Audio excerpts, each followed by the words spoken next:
Okay, today we're going to do a tune-up on the Briggs Stratton 20 kilowatt whole house generator. What we're going to do is we're going to change the spark plugs, and we're going to also just change the check out the air filter, see if that needs changing. I have a tune-up kit. I recommend that you purchase the tune-up kit. It's costs about $50. Home Depot sells it very cheaply. Also, Electric Generators Direct, another excellent company. It's about $50. It contains about 80 ounces of 4 quarts of oil. It contains an oil filter. It has the air filter, and this is the pre-filter, which fits around the air filter, as well as 2 regular spark plugs. You get all that for $50. I don't think you can beat that. So what we're going to do is we did the oil last week. I have to recheck the oil levels, though. I don't think the generator actually ran in the exercise mode last week because we shut off the power. Whenever there's a power loss and the generator turns on, it skips that week's exercise mode. So we'll have to check, maybe run it, check the oil. Okay, so what we'll do first is we're going to replace the filter and the pre-filter, which is over here. Let's see. Oops. Just want to make sure you can see. Okay, you open this up. This is the air filter housing. And you can move this up, and what do you know? Wow. Here, I want to show you something. This has come from the factory. I'm noticing that the air filter from the factory, which is here, which is like the replacement, doesn't come with the pre-filter. I'm surprised. I don't know why Briggs & Stratton wouldn't include that from the factory. Maybe they're shipping so many of these, they ran out, and they're just throwing these out the door. You know, we did have some quality control issues. As I showed you, I had a problem with the wiring in the generator. I had to connect one of the wires because it kept shutting down. So what I'm going to do is, this one looks actually very clean, and it should be clean because it's relatively new. I've only had this generator for a couple of months. So I'm going to put my pre-filter on. I'll have to put this down. Hold on. Hold this. I'll put my pre-filter around that filter that's there, and the pre-filter just protects the filter, and it's another filter it's basically a secondary filter that you can just wash off and reuse. Put this back on. Now the filter's fine. Tighten up the screws. That's done. Now I'm going to remove the spark plugs. And the spark plugs I'm using, I don't know why, but I like these. What are these? Platinum spark plugs. I don't know if you could see it. I'll try to let you see it. It's a Briggs & Stratton part.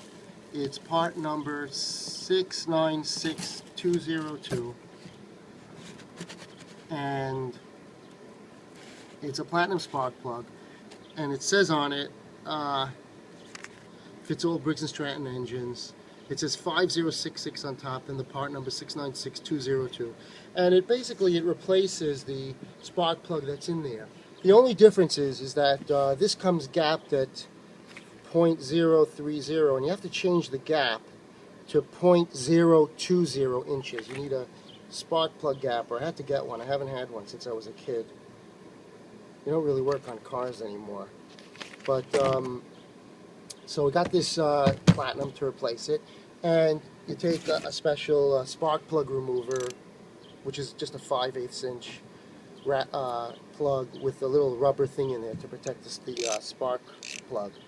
And you pull off the wire, and you remove the first one. You just have to loosen it, and the rest comes out easy.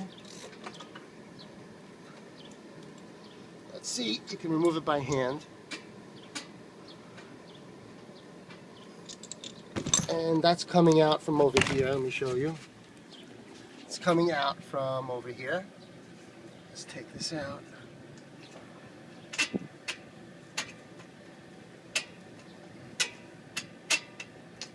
It's coming. Okay, well, I don't know if you can see. There is.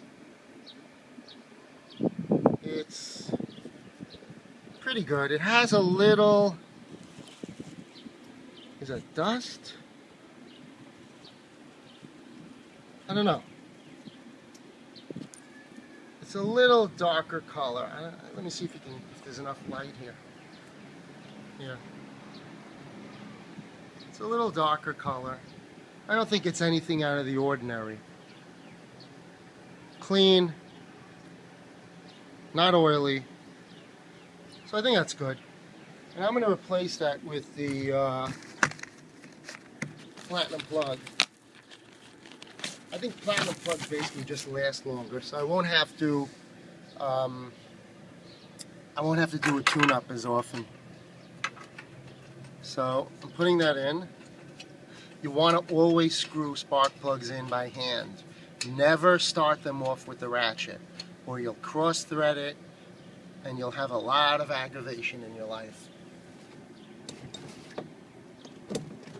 Okay, once it's in, you can tighten it. This is very loose still. What I would do is actually pop this off. I think the correct way is just to turn it in by hand. And then it just seems to need like a, let me see, I think a quarter of a turn. That's it. Pop the spark plug wire on top. You should feel it click. It kind of gives a click. The other one's back here. I don't think I can really show it to you. It's over here. I'll just do it and get back to you. Hold on.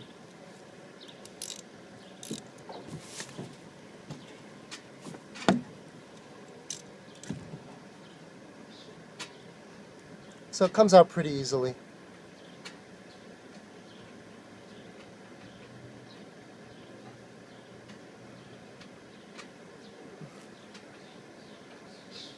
Okay, it's coming out. This one, about the same. I don't know if you can see, but it's pretty clean. Where are they? I got these spark plugs on Amazon. I think I saw them for the lowest price I'd ever seen them before. About the same price as a regular spark plug, maybe $1 more. Usually they're a little bit more expensive, but they were just not that much more than the regular spark plugs. Okay, this you want to always screw it in by hand again. It's going in.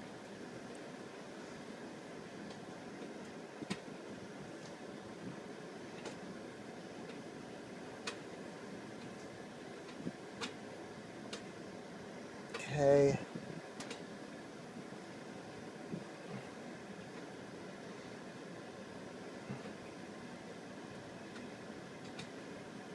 Okay, let's tighten it up.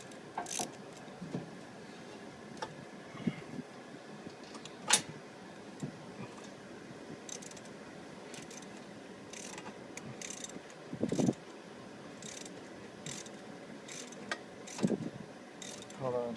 Okay. Now it's tight a little, just give it a quarter of a turn, and then put the other spark plug wire on. Clicks, that's that. So we've done the air filter, and like I said, I don't know why it doesn't come with that pre-filter. If anyone knows why, they can just comment on that. And the other thing we're going to do is, I had read, and I think it's a good idea, to, let me show you.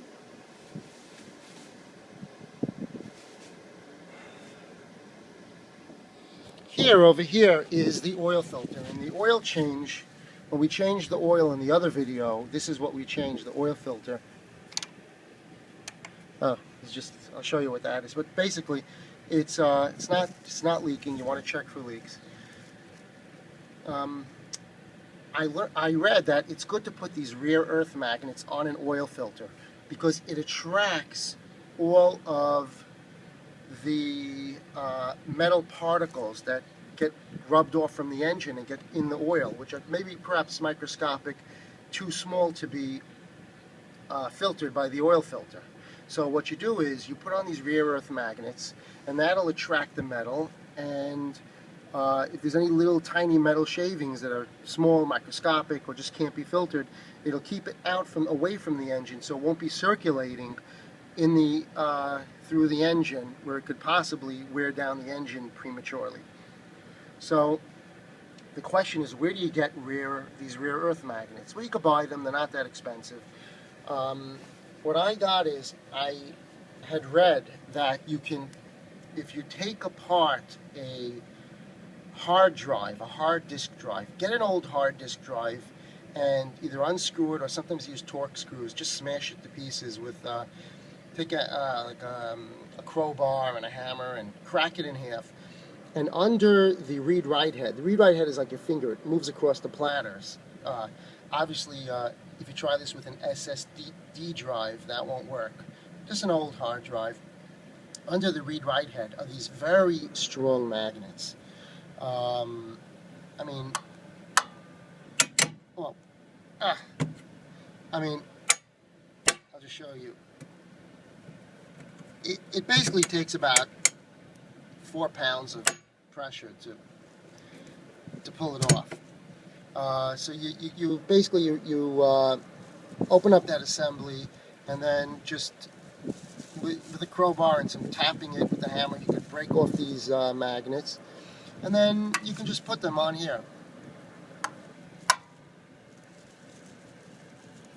On there.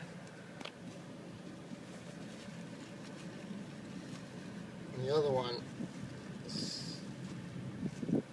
is attached to everything in my pocket. Let's see. I'll put the other one underneath.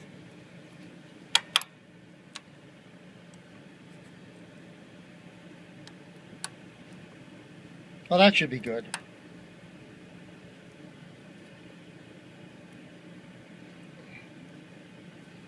So maybe that'll help. Okay, now let's go check the oil one more time. Like I said, I don't know if it ran from last time. And the other thing I meant to do last time is, when you're changing the oil, always pour oil into the oil filter before you put it back. I didn't do that, and that was a mistake.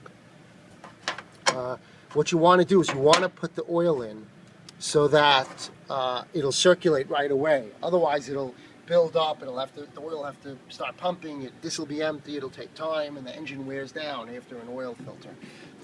After an oil filter change. I mean, it's not going to kill your engine, but you know, it's not the best practices, which is really to just pour oil in the oil filter. So hold on. Let's check the oil one more time. If not, we'll start it, and we'll see what's happening. Let's see.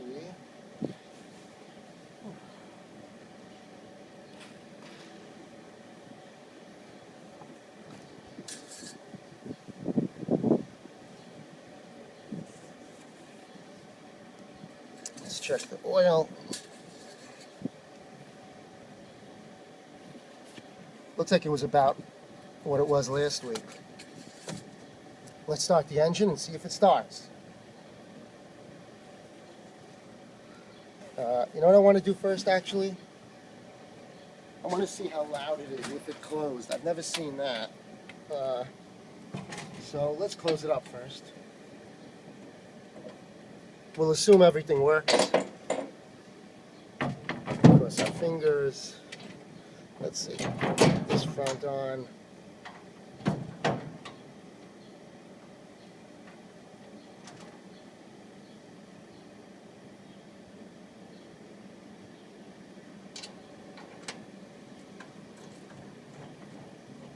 All right. Put this bolt on. The front has 2 bolts.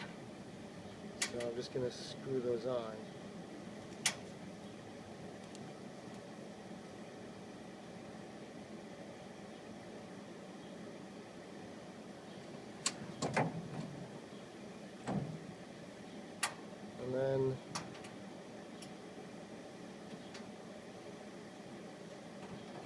Okay, let's bolt this baby up. What we're doing is over here, bolting it up. I don't know if you can see.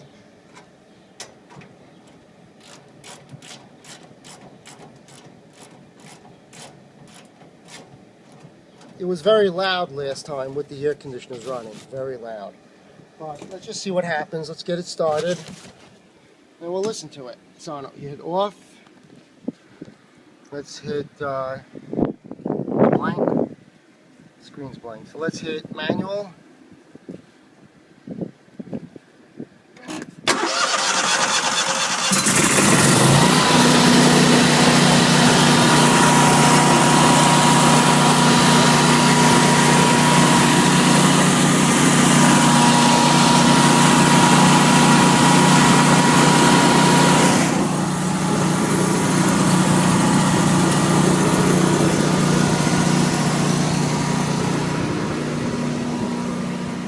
I would say that just to get away from the noise. It's certainly quieter with the top down. The engine though seems to run a lot better under load. It's almost like it wants to run on load. Like you can hear it when it's without a load. It's running, but you hear it. It's not happy. That's with the old spark plugs and with the new spark plugs. I don't know if you can catch it. We'll listen to it. I think I had spoken to the Briggs Stratton. They said it could be what's called a lean miss, where when it doesn't have a load on it, it just doesn't run as well. It's built. These engines are designed to have a heavy load on them. They run best that way.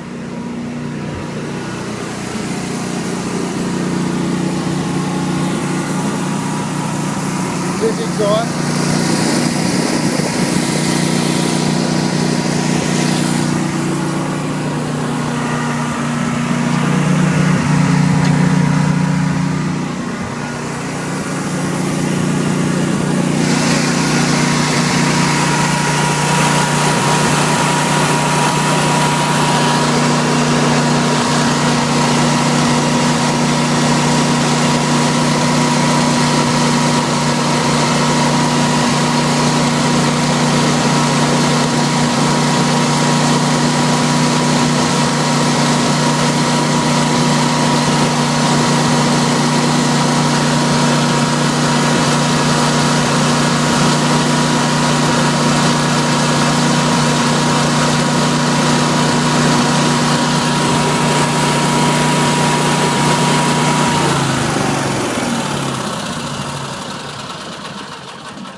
All right, so it's running well. What we'll do now is we'll just give the oil one last check. I don't know if you can on these engines. I know in a car, sometimes you have to let it rest before you check the oil after an oil change to let the oil circulate. I honestly don't know enough about it. Also, you want to keep it on auto. Keep it on auto mode. It says generator ready. It says generator ready in perpetuity. I think even with the hood closed, it just keeps saying generator ready. All right, so let's just check the oil and see what we have.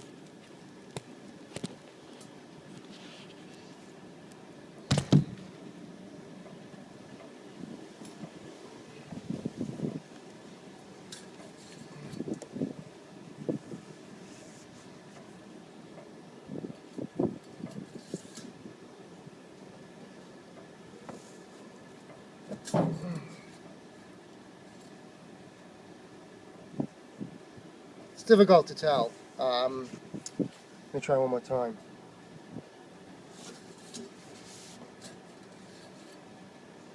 It looks like the level fell a little bit, but it's certainly at the full range, so we're okay.